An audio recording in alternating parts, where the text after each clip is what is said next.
The Britishers did not only steal wealth from us, they stole intellectual ideas from us as well. What happened to all those translations that went from the Asiatic societies? Did they vanish into thin air? Or something happened? So they were coming to India with a certain understanding or knowledge of India as well as the Indian people. And because of the kind of training that they were getting, they turned extremely oppressive. And if you look into the writings of Bruce Majlish says that the 1857 revolt happened because of the discourse that James Mill had created.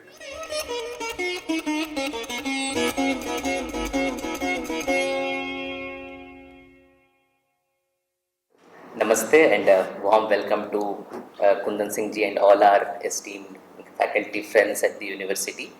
It's indeed a pleasure to have Kundan ji here. He's currently the professor and core faculty at Sofia University in Palo Alto, where he has been teaching courses on transpersonal psychology and many other subjects related to psychology. For nearly, I think, more than 15 years now, from 2009 onwards. And then he's also the current president of Cultural Integration Fellowship, which is established in 1951 by Hari Chaudhary ji, who was the disciple of Swami Vivekananda. So one of his earliest disciples who went to the West and started a movement of Indian psychology. This was Hari Chaudhary ji, so who started this Cultural Integration Fellowship, and also the other institute called as Academy of Asian Religions, which later came to be known as California Institute for Integral Studies.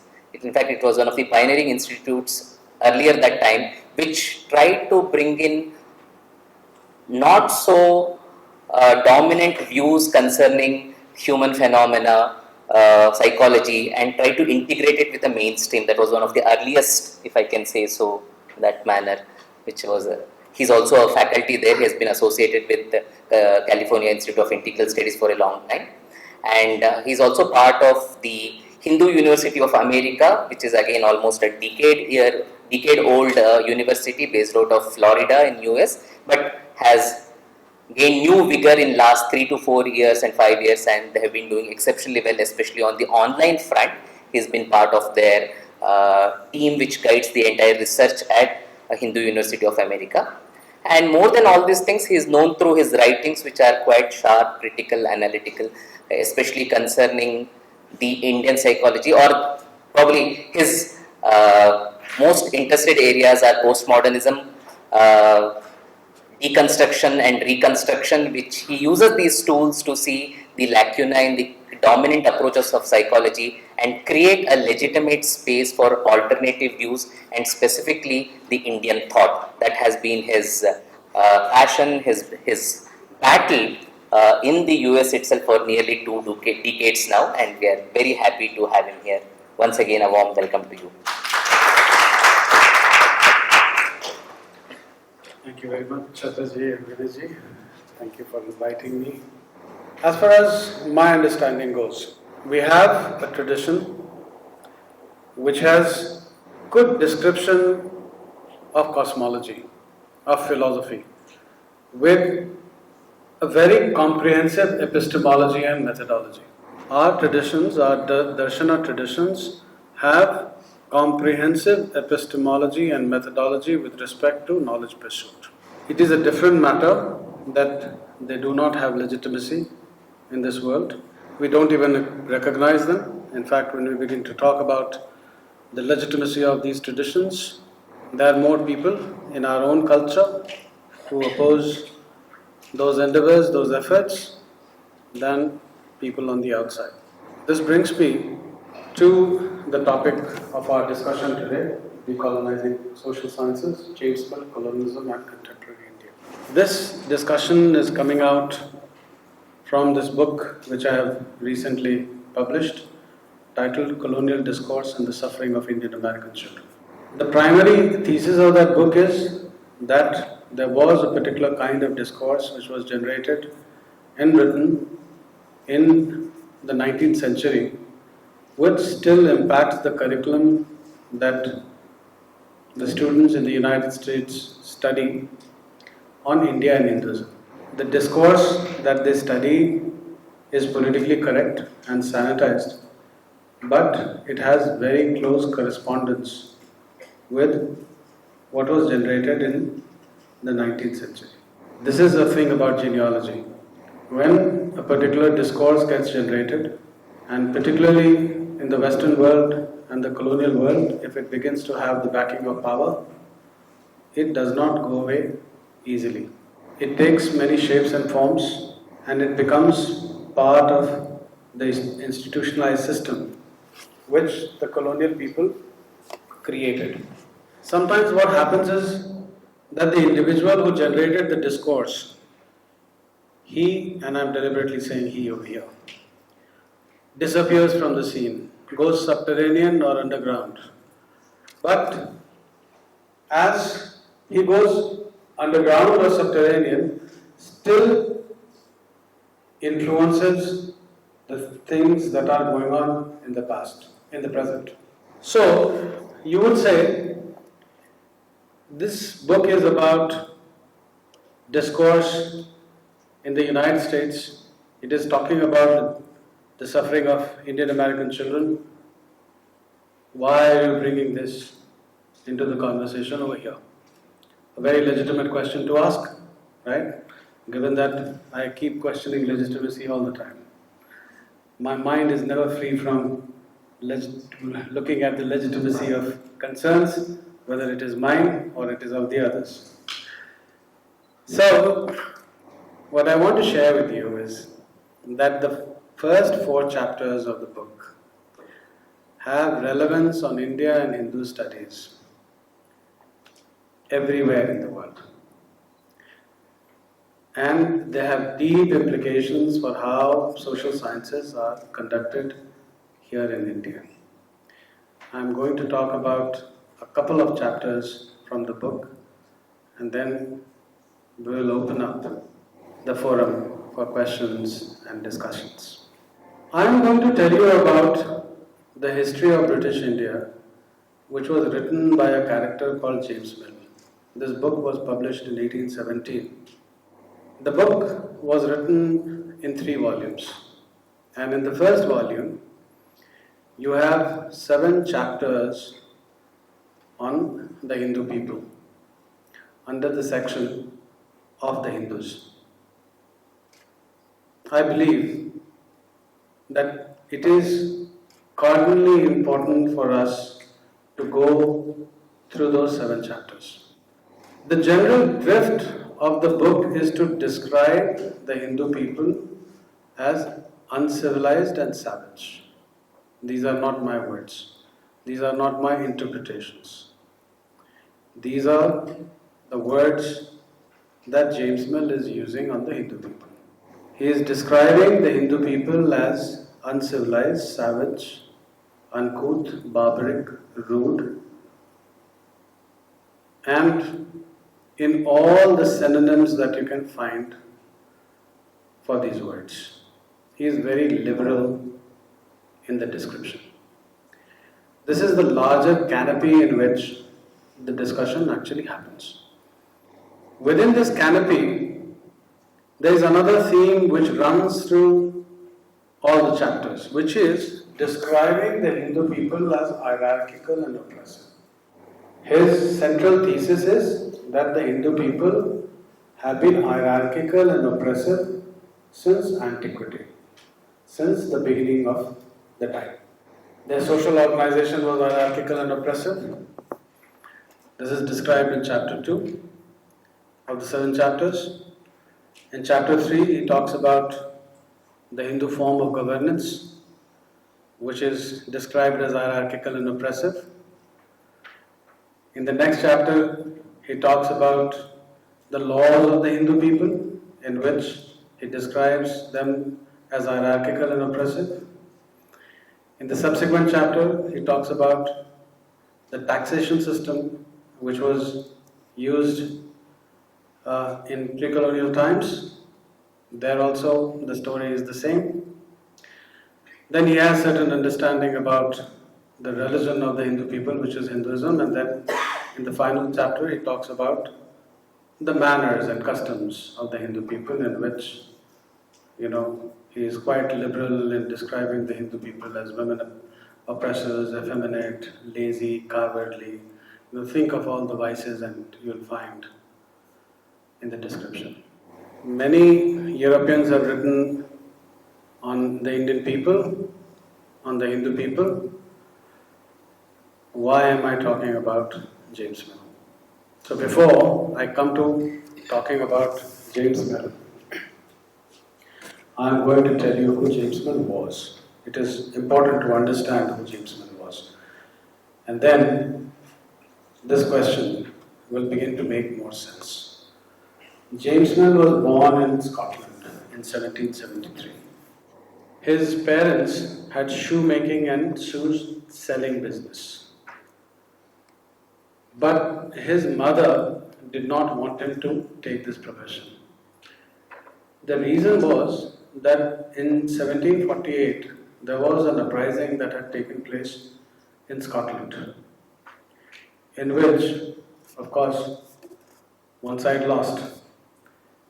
And the side that lost was the side to which Mill's maternal grandfather belonged. As a consequence, the aristocracy of Mill's mother's ancestry was taken away, and the family fell into bad times. Mill's mother wanted to recover that lost glory, and her heritage, her ancestry was not lost on her. So she decided that she would make James Mill the instrument of that pursuit. Now it so happened that James Mill was a precocious child, he was very good in studies. And his brilliance was recognized by the local aristocrats. So the local aristocrats decided to fund his education. They took him under his wings. The lady aristocrat, they incidentally were stewards as well, wanted him to become a preacher.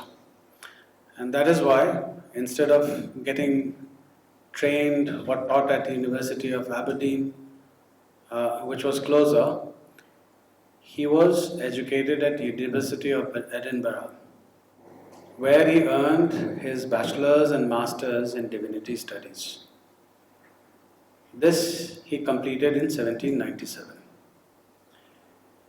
He looked for a permanent position to become a preacher for the next 5 years, but he was not able to do so. So he decided to switch gears in terms of his career. He decided to come to London in 1802, which was a city of opportunities back then. And you can totally understand why. The wealth from India had already started pouring into London. So he decided to become a journalist. He comes to London and starts writing for periodicals and journals. And for one of the periodicals, he was manning the India desk. What was happening in India at that point in time? The Asiatic Society in Kolkata had already been formed. Texts from India were getting translated, and they were flowing in hordes to Britain. And James Mill was writing reviews for the materials that were coming from India. Now around 1806 or so, he decided that he would write a comprehensive account on India. What were the reasons? The reasons were, number one, he thought that the information that Britain had on India, or the European world had on India, was very disparate and at variance with one another. So they all needed to be knit together in a coherent context. That was number one. Number two was that he thought that an account like the one that he had in his mind would help the East India Company to govern India in a much better way. So he had in mind that his treatise would eventually become a governance manual. So earlier he thought that he would work on this project for 3-4 years and get going with his life. But destiny had something else in mind. In 1808, he came across a gentleman by the name of Jeremy Bentham. So people who have political science background and people who have background in legal studies would be familiar with this name. This is a big name, because Jeremy Bentham is considered the father of utilitarianism. And why this is important? Utilitarianism ended up transforming first Britain and then later the entire Western world in a big way. And I'm going to tell you a little bit about it. Jeremy Bentham was about 25 years older than James Mill. Jeremy Bentham had an aristocratic background, and he was trained to become a lawyer at Oxford University. With Bentham also something very similar happened, which happened to Mill, which was that he was not able to build a career as a lawyer. So he took to writing. And as he was about to take to writing, he came across this principle which became the axiom of utilitarianism. The greatest good for the greatest number, which incidentally is a direct translation from one of our texts, Bahujan Hitaya, Bahujan Sukhaya. How he got this idea, I have not researched yet, I intend to. It is said, the folklore is that he came across this idea in a pamphlet, which he chanced upon at Queen's College, Oxford University. This is what the folklore is. The socio-political context in Britain at that point in time was extremely problematic. The society was extremely hierarchical and oppressive, and the power was fundamentally held by aristocrats, monarchy, and clergy. It was predominantly held by aristocrats because in 1688 a rebellion had happened where power had swung in favor of the aristocrats. The monarch was not very strong. Anyways, well, there's another thing that I need to add here. The aristocrats, what they would do is that they would make the clergy a part of their oppressive exercise as well. So as I said, the situation was extremely hierarchical and oppressive, and the power in the society was held by a select few comprising of monarchy, aristocracy, and clergy. Now, using this principle, the greatest good for greatest number, Bentham started writing, and Bentham was under the impression that he would write these textbooks, or rather these books, and the situation would completely transform in Britain. But power does not work that way. Power has its own grip and its own mind. Bentham continued writing, and there was something very peculiar with Bentham. He was very sage-like and a true philosopher. So while he wrote these texts, which were extremely elaborate, they were also very dense, and it was not very easy for people to understand them. This is where the combination of James Mill and Bentham became extremely important, because what Mill, because of his journalistic background, began doing was that he started simplifying the ideas of Bentham and began writing about them in various journals. So there were two things that were happening at this point in time. One was that he was writing the history of British India, and he was also writing on the socio-political context of Britain.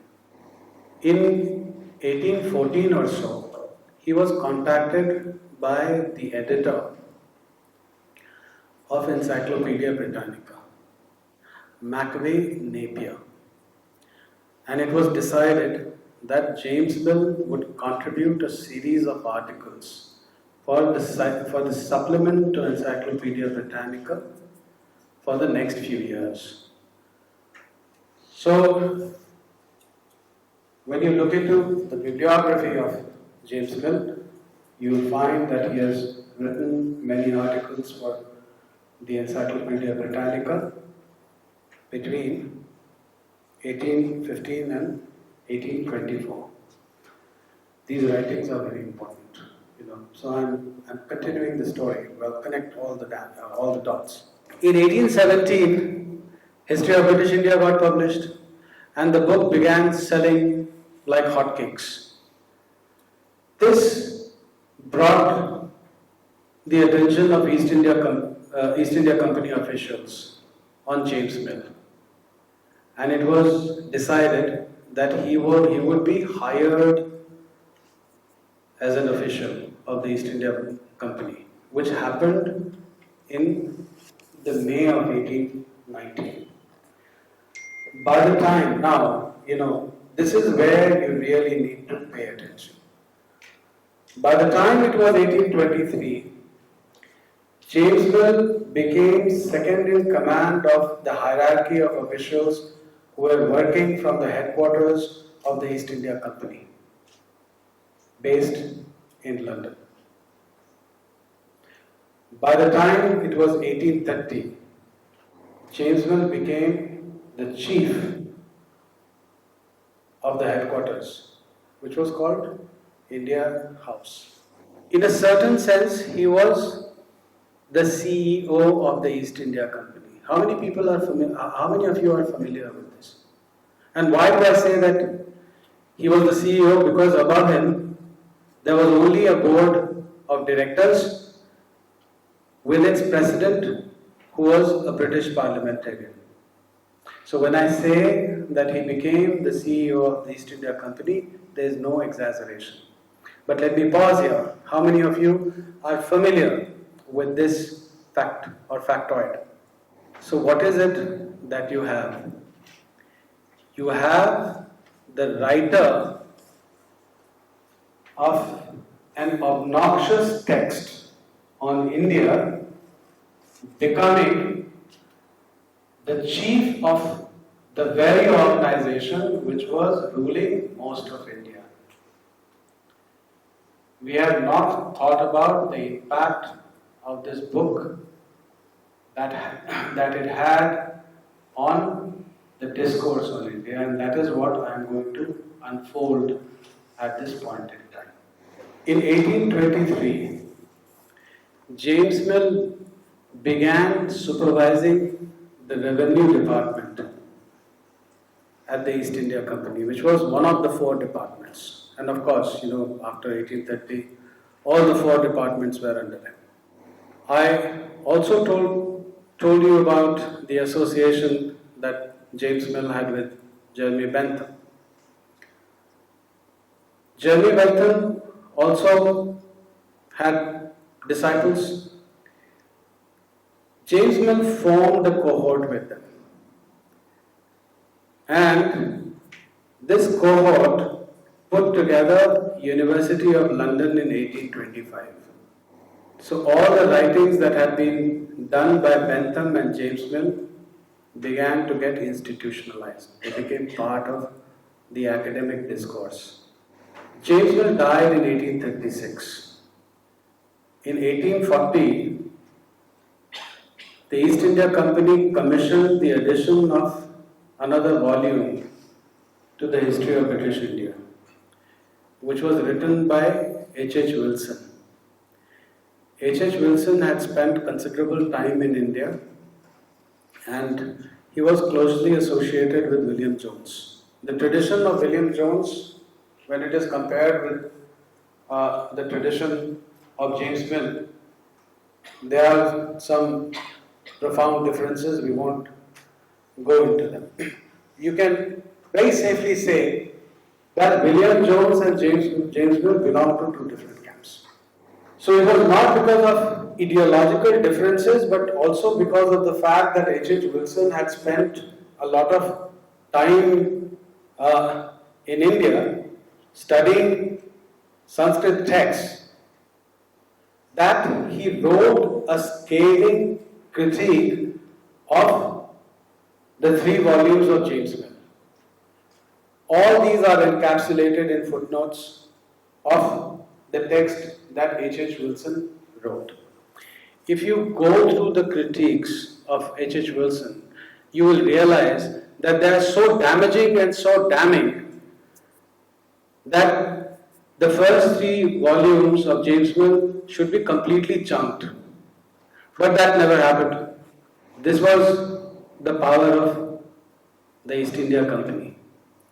Now, the history of British India in 3 volumes also became the required reading at Haileybury College, where the East India Company officials were getting trained before coming to India. So they were coming to India with a certain understanding or knowledge of India as well as the Indian people. And because of the kind of training that they were getting, they turned extremely oppressive. And if you look into the writings of Bruce Majlish says that the 1857 revolt happened because of the discourse that James Mill had created. The East India Company officials were not that oppressive before this book came into existence.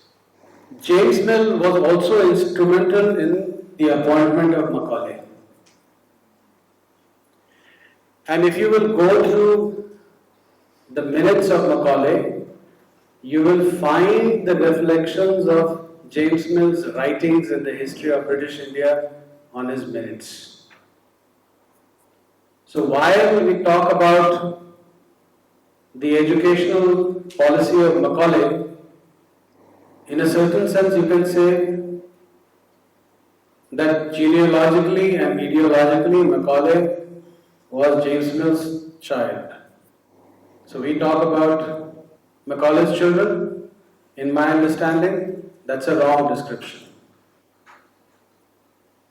We should be saying Mill's grandchildren. That is what the reality is, and I'm not exaggerating here. After Wool's dispatch in 1852, institutions began to get formed in India. And whatever James Mill had written began to get funneled into the Indian educational system, and we see the impact.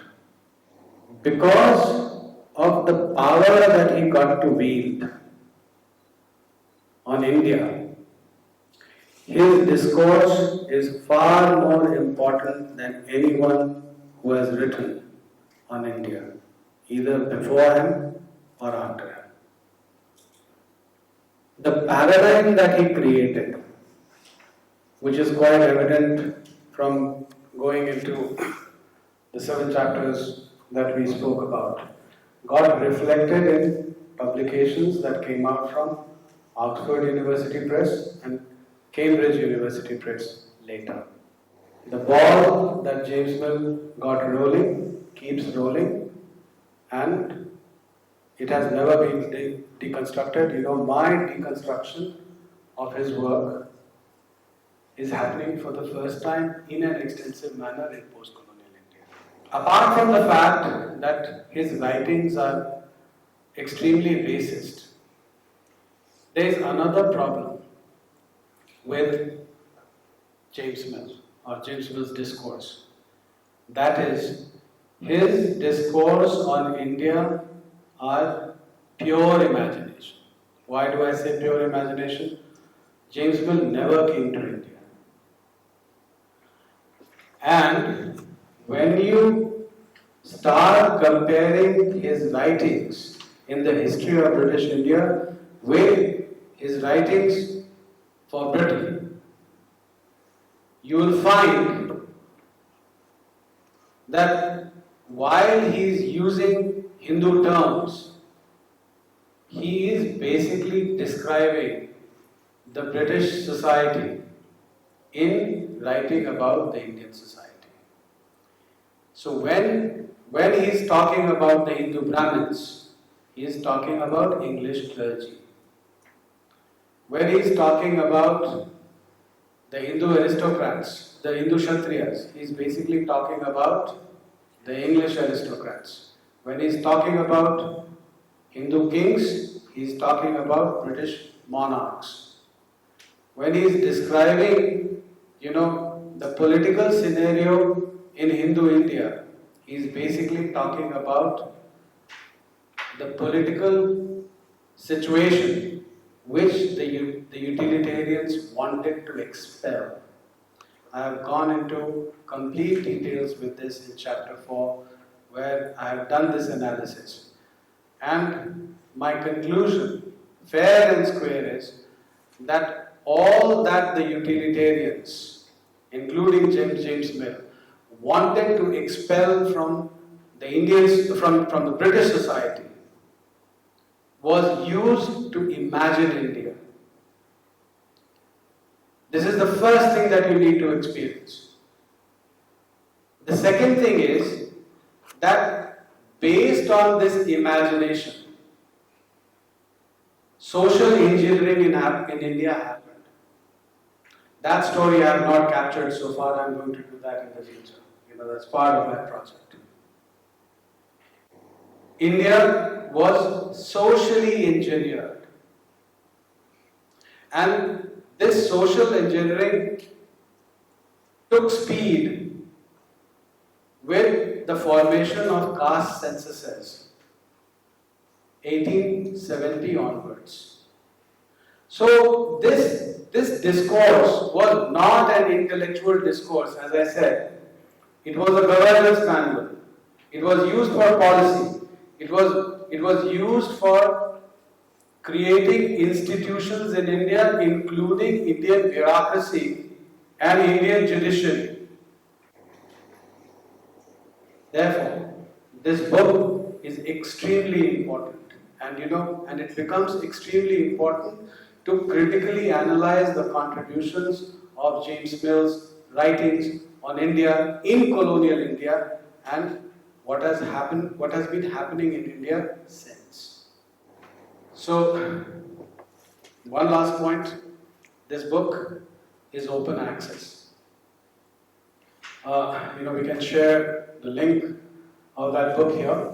You will be able to download the complete book by going to the website of the publisher. It is available in both the forms, in PDF forms and in PDF as well as Kindle. So you'll be able to download it completely. Please go through it. It's not because I have written this book that I am promoting it.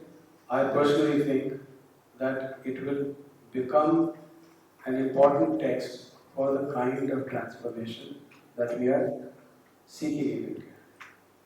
We have had the most emancipatory darshana system. Such an emancipatory darshana system cannot create an oppressive system. Something has happened in between. That story needs to be unfolded and unpacked. Unfortunately, it has not happened. We need to do this. We need to do this, and before we start engaging in this practice collectively, it is going to require a lot of critical understanding of ourselves. It will require a lot of critical inquiry into ourselves, because most of us here, in some form or the other, have internalized this colonial discourse. This colonial discourse has become part of our existence. We take this colonial discourse as putative reality about Indian culture. And in order to look for alternatives, or in order to look for what the truth was before the colonial interference, something else needs to be done.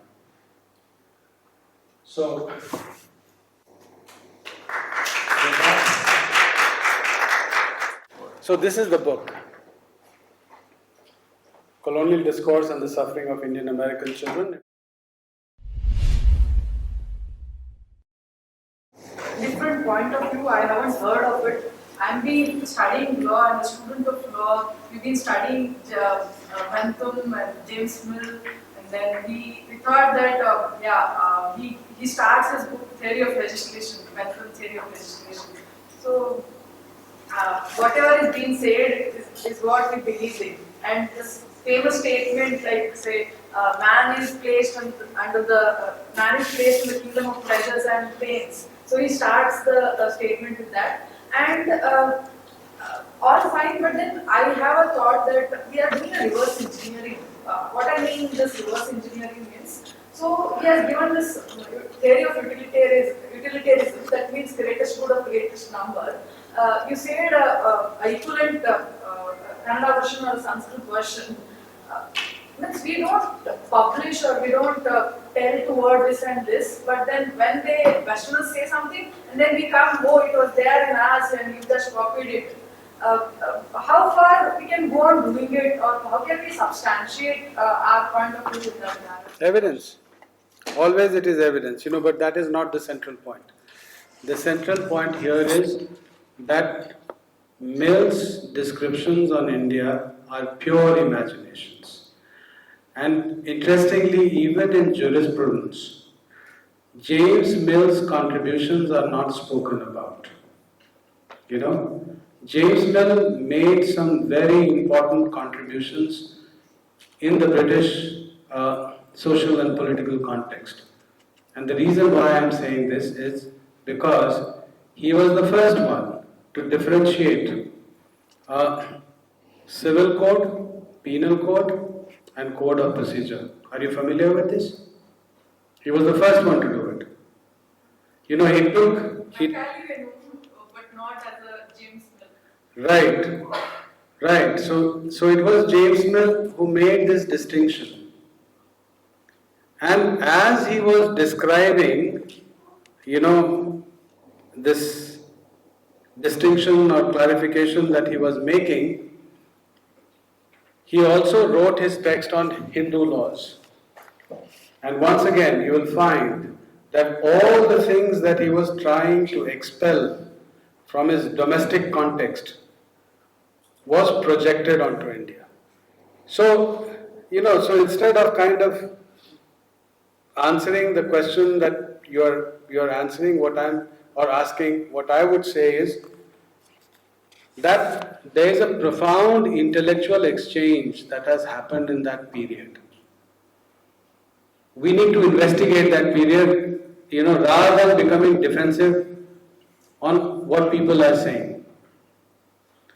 The Britishers did not only steal wealth from us, they stole intellectual ideas from us as well.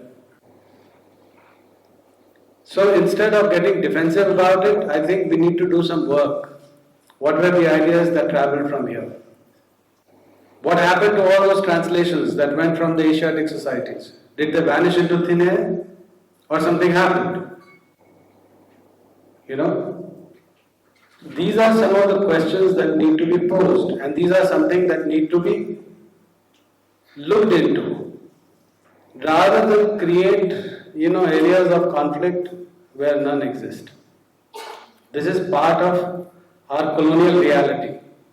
Let's face the colonial reality. Just the way we do not have any shame in accepting that the Britishers stole wealth from here, we should not have any shame in accepting that Britishers also stole ideas from us. But what we need to do is that we need to do the work. We need to show things with evidence.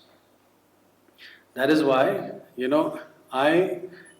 despite the fact that I mentioned that the greatest good for the greatest number is a direct translation of Bahujan Hitay, Bahujan Sukhai. That is not the central thesis of this book, nor was the central thesis of my talk. That is something very ancillary, If I will start looking, and I will look for this, I'll look for this connection, I will be able to find out how this idea traveled to Bentham. I haven't done the work. But I have definitely diligently shown how James Mill's ideas on India and Hindus and Hinduism are pure imaginary constructs. I have shown those aspects candidly and clearly. And this is where, I would want you to focus your attention. As far as your question goes, when I'll find the connection, I'll come to you. If you could state some specific examples as to what were the things of their society which you were trying to project here, maybe that would be more interesting. Yeah, that's a very good question. Let us see how it describes the English clergy and how it describes the Hindu Brahmins. And it is very important because this description of Hindu Brahmins has become the normative description of the Brahmins. You will see the correspondence. So this is what James Mill writes in his article called Ecclesiastical Establishments, and he is describing the Church of England and English clergy. He used to derisively call the Christianity of the Church of England as the Church of Englandism. This is the term that he used to use. He made a separation between Christianity proper and Christianity of the Church of England. So this is what he writes. And as I'm reading this, even before I get to his description on Hindu Brahmins, start thinking about what the normative description of Hindu Brahmins today is. Start thinking about it. We think it proper to begin by distinctly stating our opinion that an ecclesiastical establishment is essentially anti-Christian.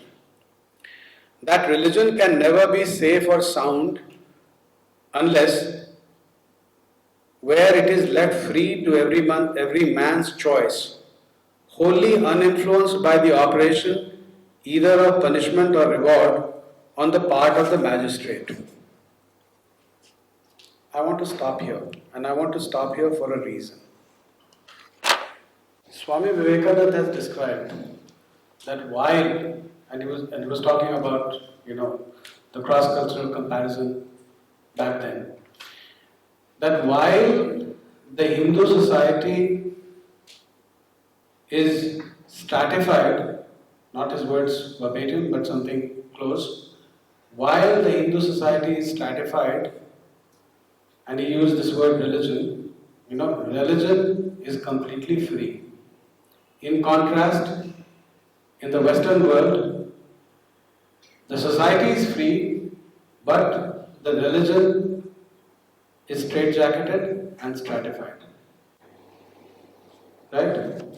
So the fact that the practice of dharma in our context was completely free must have been known to the British people. Otherwise, this idea would not have come. So he's talking about this. He's saying that the practitioners of Christianity are not free. They are controlled by clergy. We think it proper to even go further and declare that it is not religion only to which an ecclesiastical establishment is hostile.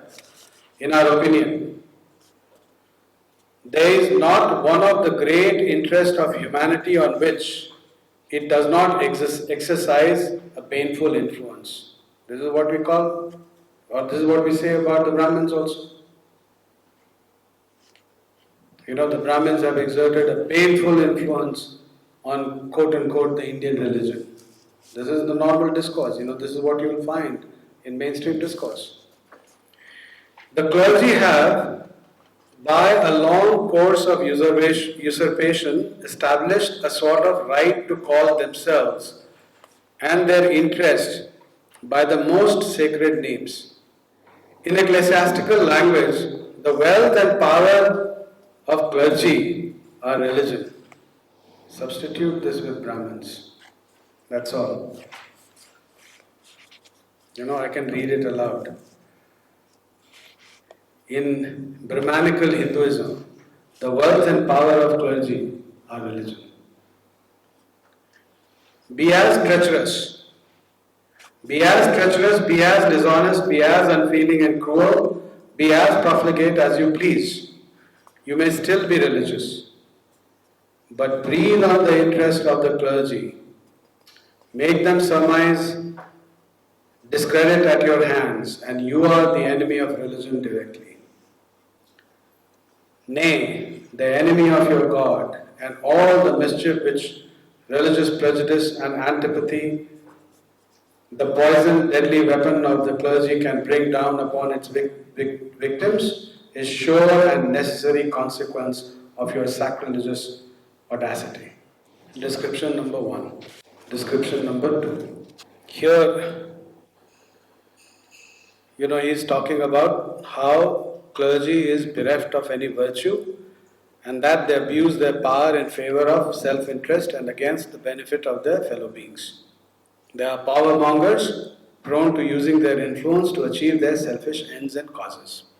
We desire also to be understood as disapproving an injustice of which clergymen have often great reasons to complain. That of confounding the character of individuals with corporations to which they belong. We have had many bad corporations in which excellent men are included, and such is the case of the priestly corporation. But the question is not how many clergymen, from the influence of education and the spirit of the community to which they belong, are in private relation and taken individually enable men. You may take a number of men, one by one, all virtuous and honorable, who yet, if you club them together and enable them to act in a body, will appear to have renounced every principle of virtue, and in pursuit of their own objects will trample without shame or remorse upon everything valuable to their fellow men. We proceed upon the principle that men desire power, that they desire it in as great quantity as possible, and that they do not desire it for nothing.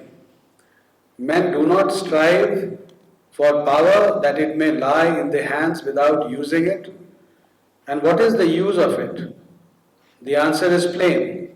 It is to make other men do what we please, to place their persons, their actions and properties to as great an extent as possible at our disposal.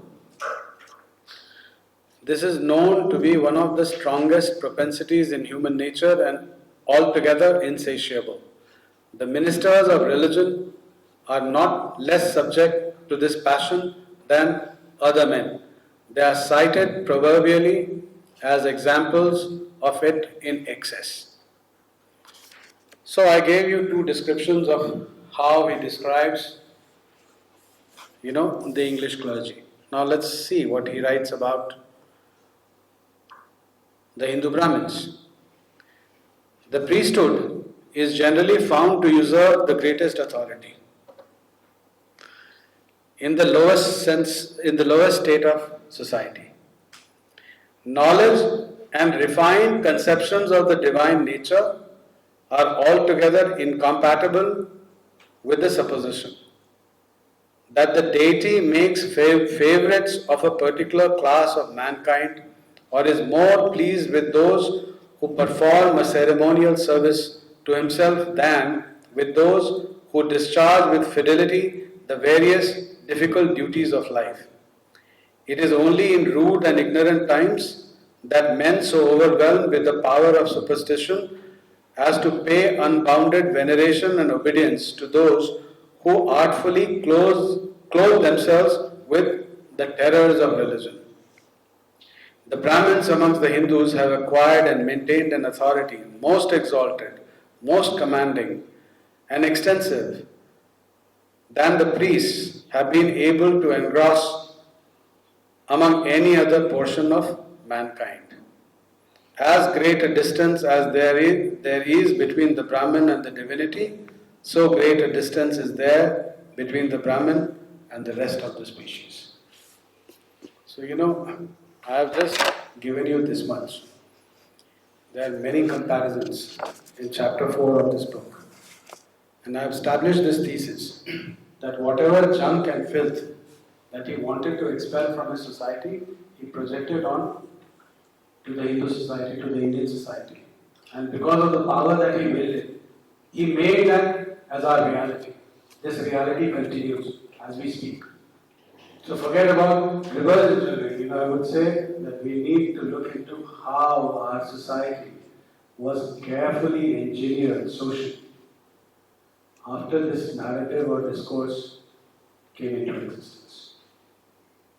We talk about the nexus of politics and power in the writings of Foucault.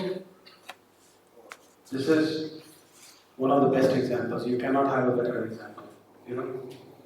So there's work that needs to be done. And I'm not imagining it. James Mill might have imagined it, but I have not imagined it. It took me 3.5 years of painstaking work to complete this, and another year to find a publisher. So, sir, I'm from a psychology background. Yes. And I wanted to have sort of a discussion. Yes. So, given that the foundation and the base of our country, the institutions are already of some other source, we don't have a source for them. So, when it comes to psychology, we know that we as counselors who over DSM and IC, which are of other countries originally, Eurocentric or English-centric. So, let's say I as a person want to decolonize Delhi, but we cannot identify what exactly would I define as, okay, so this is what I would say, this is colonized, so I would try to change this. And even if I come up with the idea, there is no replacement. How would I bring structure to something that I'm trying to restructure? Very good question. And this is exactly what we are discussing in the workshop that we are having. See, in order to do what we are trying to do, there are two worlds that will have to be mastered sufficiently, and this is going to require a lot of work. The Western world and the Indian world. you know, because if we do not understand this world that we are talking about, and unfortunately, you know, because we have been raised in frameworks developed by the Western and colonial world, we continue to interpret our world, you know, from their lenses. So the issue here becomes, do we have our lens? Will we be able to create one? How much effort it is going to take for us to create our own lens? How much of the cleansing or the deconstructing of mind that has to happen before we can even recover our pre-colonial experience or our pre-colonial world? So these are some very critical questions, you know. So I would say that this is a very good place for you to begin your inquiry. I won't be able to give you a short answer to this. But as you will deepen your knowledge and understanding, you know, of both the worlds that I spoke about, you will gradually, over a period of time, will begin to gain the wherewithal to write on these topics with a certain degree of authority and command. I appreciate your effort, and I appreciate the questions that you are raising. So if you look at the contemporary impact of James Mill, Yeah. what are the various manifestations of various domains in which his influence can be seen in the discourse? Look at how ancient Indian polity is described in mainstream discourse. You'll see his influence. It's still described as authoritative and despotic, right? Where does that come from? It comes from here. Where are rulers autocratic and despotic? That's a whole different question. But in order to talk about that world, you know, and we cannot talk about that world in a static manner either. You know, we have to be region specific, we have to be time specific. Were our rulers that way? See, the beauty is that our ancestors have left behind numerous texts to tap into. You know, there are a lot of people who create this binary between the textual tradition and the folk tradition. I don't think that binary existed. I'm confident that the binary did not exist in our pre-colonial world. Because all the people were part of the same collectivity. There were no, you know, should I say classroom seatings? In fact, it is today, you know, when you have the educational centers that are cut off from the wider world. But are the educational centers in the Western world cut off from their world? They are not. You know what gets generated in their system also circulates in the wider society. A very similar kind of a thing would have happened in our society also. So this whole idea that, you know, the Brahmins were the creators of knowledge, and because they were seeking power and nothing but power, they kept all knowledge very close to their bosom, is nothing but complete falsity. Complete falsity. So you know, coming back to your question, let us look at, you know, how the post-colonial writers who were ensconced in, you know, very prestigious universities of this country described ancient Indian polity. Look at the answer. You will find the correspondence. This discourse, you know, as I was saying, the discourse of James Mill is unique because he got the power to institutionalize it. And what happened was that James Mill became invisible. James Mill got sequestered between two greats, Bentham and his own son, John Stuart Mill. James Mill vanished. He vanished from the scene. So, essentially, I am exhuming him. I am bringing him back But I have theorems on binaries. It's a whole different conversation going on in a different context. While I say that he needs to be critically examined and given his due in a negative way, I also say that Britain has not celebrated it enough. He should be knighted for, as far as Britain is concerned. Because this man almost single-handedly brought about the parliamentary reforms, the famous parliamentary reforms of 1832, which introduced representative governance in Britain. And I'm very serious about this, that he needs to be knighted. Britain has not recognized his contributions. Bentham on his own would have amounted to nothing if he would not have found an individual or a disciple like James Mill. He used to call himself a disciple of Bentham. It's recorded. So I don't have any misgivings in representing him as such. So look at his political writings. Look at his writings on jurisprudence. There's a lot to learn. So I would say that this book could be a beginning, but people should go into the original writings of James Mill. So the layman knows about British Indian history as East India Company, and after 1857, direct rule by British government or British Parliament. So even after this transition, was there no text to replace this one? What was the updating? How did they update?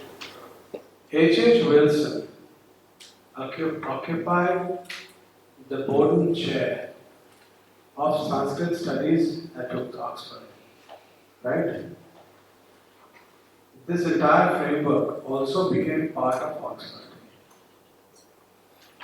On the same chair sat Max Miller, right? Who gave us 50 volumes, on sacred texts of the East, right? That's how we tackled it. So, this Millian tradition never got interrupted. Never got interrupted. And this can only be interrupted now if we take a collective action on it. Could you say that Mill's work was sort of like the beginning of millennial India's ethos? What precedents do Mills have to do this projection?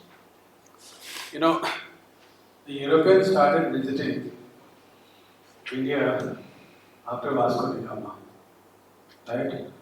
In fact, they were visiting India even before that. They were visiting the Vijayanagara Empire also. Whenever they have opened their mouth on India, they have misrepresented India. So there's a long history. There's a long history of misrepresentation. There are nuances there. Even amongst the European thinkers of 1800s, you find two distinct approaches. One approach is coming from the paradigm of Romanticism, and the other is coming from the paradigm of Enlightenment. And in order to understand this nuance, I have a theorem on binaries. I was saying, I was sharing with the group that I have theorems on binaries. So that theorem is that when a thinker or a school belonging to Enlightenment came in contact with India, it projected onto India the binary halves that they were suppressing in their thinking. In terms of romantics, the romantics were projecting onto India those binary halves that they were privileging in their domestic context. You know? And the Enlightenment people and Romanticism people, they also are divided on binary lines. So there's a nuance and there's a complexity. And the title of the book, The Hindu Children, how is that title? The Indian American children. Indian American children. Yeah. So yeah, you know, so basically what happens is that the Colonial Discourse gets reflected, you know, in what they study 6th grade onwards. And they begin to acquire shame, inferiority complex, and a phenomenon very close to baselessness, you know, which is they want to disengage from their ancestors, from the parents and ancestors and so on and so forth, from the culture itself. That's what's being spoken about. You know, in those chapters, I'm showing the correspondences. We have been able to reduce, you know, the problem by half at least. The other half that remains is still significant, as far as I'm concerned. So hopefully, you know, by the grace of the divine, I think this book will be helpful in mitigating evil. Your comments on this, I always feel the Freudian psychoanalysis best describes the European problem.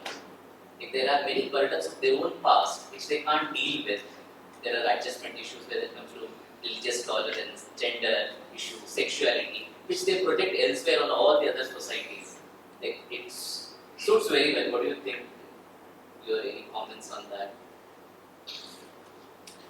See, there's another issue, and I started writing about it. You know, one of my articles actually has just been accepted for publication.